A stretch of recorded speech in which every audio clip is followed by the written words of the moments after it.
The cameras flash. Reporters shout questions. But Mark Carney doesn't flinch. He smiles, calm, measured, unreadable. Because today, the Prime Minister of Canada isn't answering a question. He's delivering a message to two superpowers at once. China's ambassador just made an unexpected proposal. Lift your 100% tariffs on Chinese electric vehicles, and we'll lift our crushing tariffs on Canadian canola. For farmers across the prairies, that sounds like salvation. Years of lost exports, warehouses of unsold grain, and families watching their livelihoods rot under tariffs they never caused. But Carney. He doesn't bite. He pauses, then gives the kind of answer that sounds polite, yet sends shockwaves through Washington and Beijing. He doesn't say yes. He doesn't say no. He says just enough to make everyone wonder what game he's playing. Because in Ottawa's marble halls, silence isn't weakness. It's strategy. Carney knows what's at stake. If he caves to China, cheap electric vehicles could flood the Canadian market, undercutting Ontario's auto factories and the hundreds of thousands of workers whose livelihoods depend on North American production lines. If he refuses, farmers in Saskatchewan and Manitoba will keep paying the price for someone else's power play.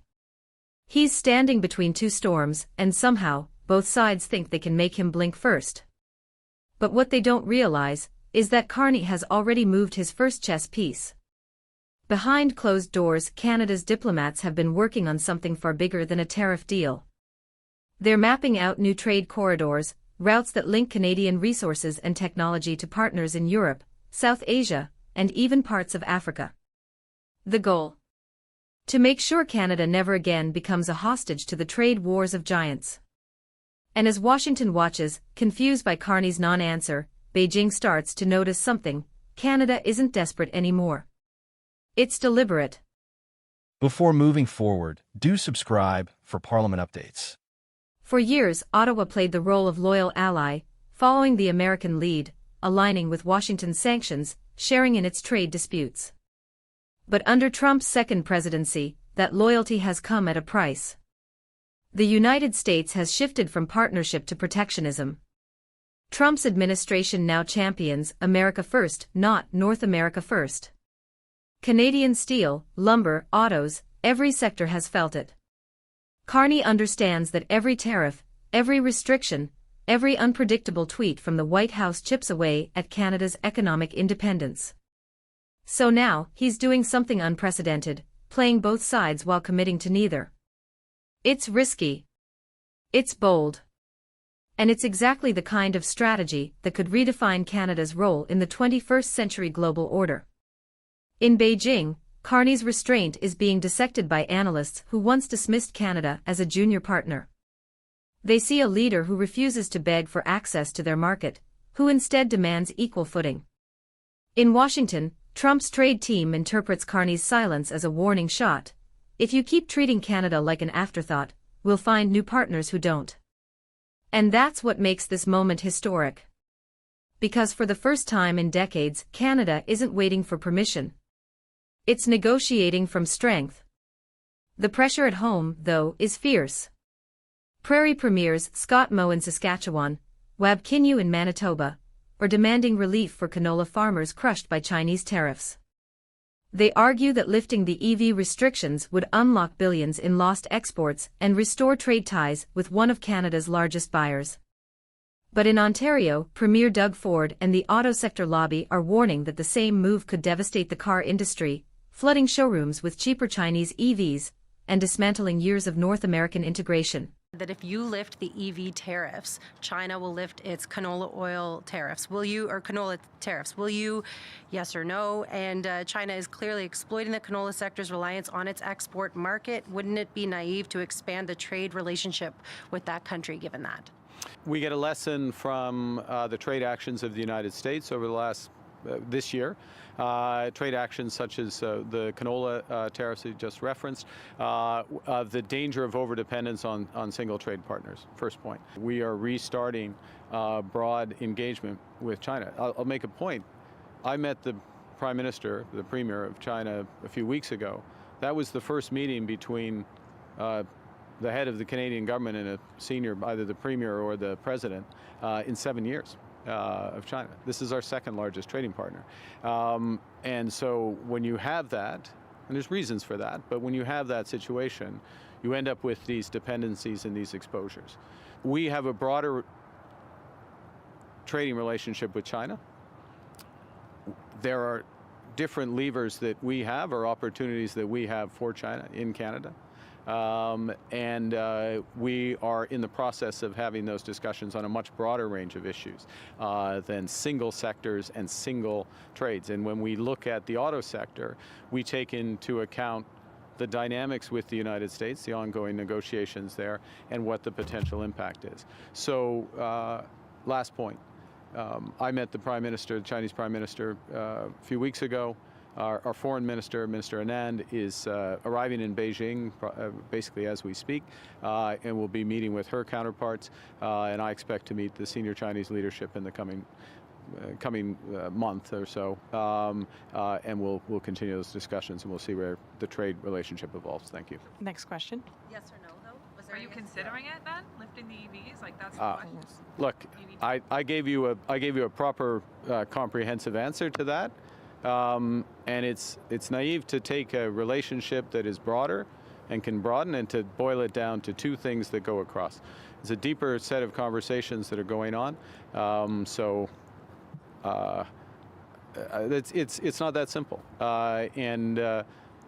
nor is the relationship in the auto sector that simple as just open a door here with China with no impact on the relationship with the United States and the impact on activity here in Canada. And in the middle of it all stands Mark Carney, former banker, now the man redefining Canada's identity in a world where loyalty can be a liability. When a reporter presses him for a simple answer, will you lift the tariffs, yes or no? Carney's reply is masterful. He looks straight into the camera and says, "It's naive to take a relationship that is broader and boil it down to two tariffs that cross. It's a deeper set of conversations." Translation: he's not playing the short game. He's rewriting the rules. Because Carney knows that the next move isn't about tariffs, it's about leverage. Every hesitation, every carefully worded sentence is part of a grander design, to make both China and the United States realize that Canada can't be bullied anymore. He's not reacting to their moves. He's making them react to his. Inside Parliament, advisors whisper that Carney's approach isn't about economic pragmatism alone, it's about sovereignty. He's quietly instructing his trade teams to prepare contingency plans, incentives for foreign automakers to build EV plants in Canada, frameworks for green tech partnerships, and new alliances to reduce dependence on U.S. supply chains. It's the blueprint of a nation that refuses to be trapped between giants. And as the session closes, Carney leaves the podium. Reporters keep shouting. But he doesn't turn back. Because his silence has already said everything he needed to. The next morning, headlines explode across every major network. China's offer divides Canada.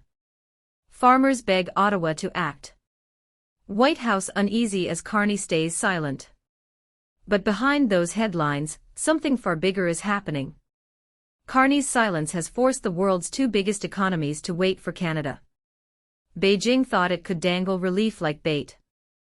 Washington assumed Canada would fall in line. Instead, both are staring at a leader who refuses to play by their timelines or their rules. Inside the Prime Minister's office, Carney's inner circle gathers around a single strategy memo titled Economic Sovereignty. It's blunt. It's revolutionary. And it begins with one sentence. Canada must never again depend on one power for its prosperity. Carney's next move is as unexpected as it is brilliant. He greenlights a task force to explore joint ventures with global automakers outside North America, companies from South Korea, Germany, and even India, to establish electric vehicle plants in Canada. The message is unmistakable. If Trump wants to lock Canada out of U.S. markets, Canada will build its own. If China wants to dominate the EV supply chain, Canada will compete on its own soil. In one stroke, Carney transforms a diplomatic standoff into an opportunity. He's not choosing between Washington or Beijing anymore. He's choosing Canada.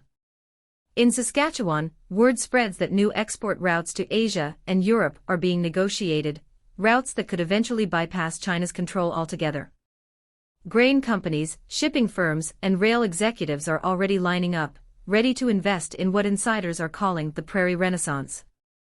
Meanwhile, in Ontario, the mood begins to shift. Auto executives who once feared Chinese competition are now quietly intrigued. If China's EV giants are going to enter the North American market anyway, why not have them build here, under Canadian laws, Canadian labor, and Canadian standards? It's not surrender. It's strategy. It's Carney's version of smart power. And that's when Washington starts to sweat. Trump's trade team realizes what's happening.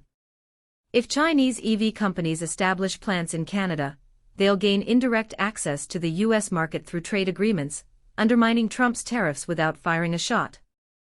Jobs, investment, and market share could shift north into Canada's hands.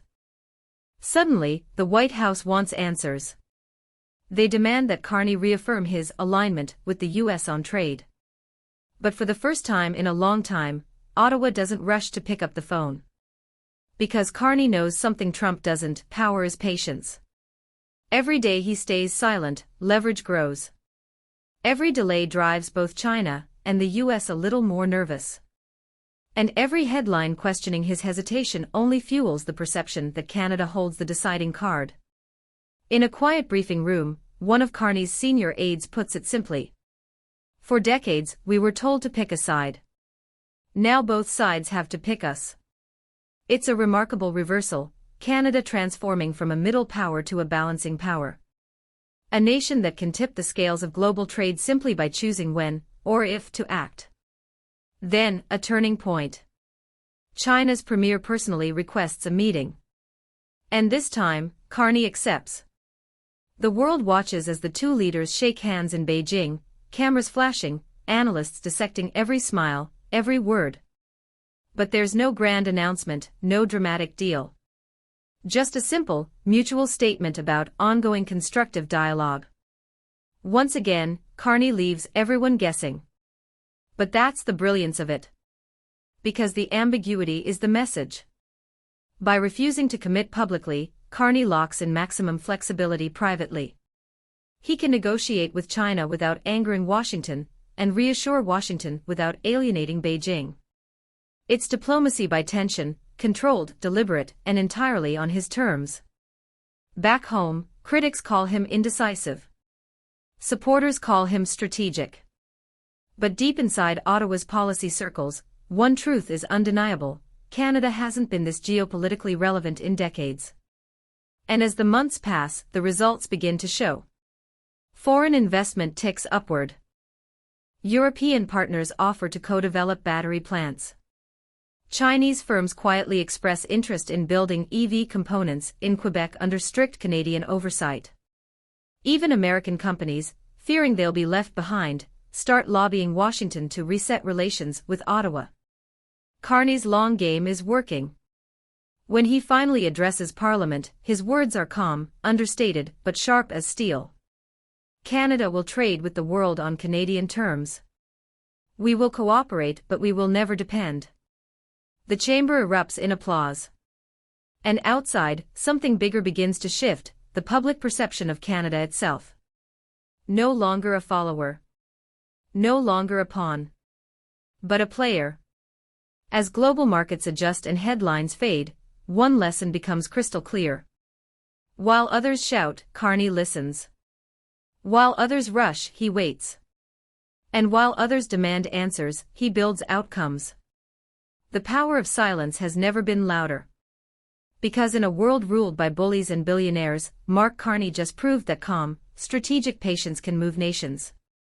And for the first time in generations, Canada isn't caught between superpowers, it's standing above them. So now the question isn't whether Carney will lift the tariffs. The real question is, who's going to blink first? If you believe Canada should write its own destiny, hit like, subscribe to Canada Today. And tell us in the comments. Should Carney make the deal with China, or keep playing the long game. Because one thing is certain. This story isn't over. It's only just beginning. Canada debates.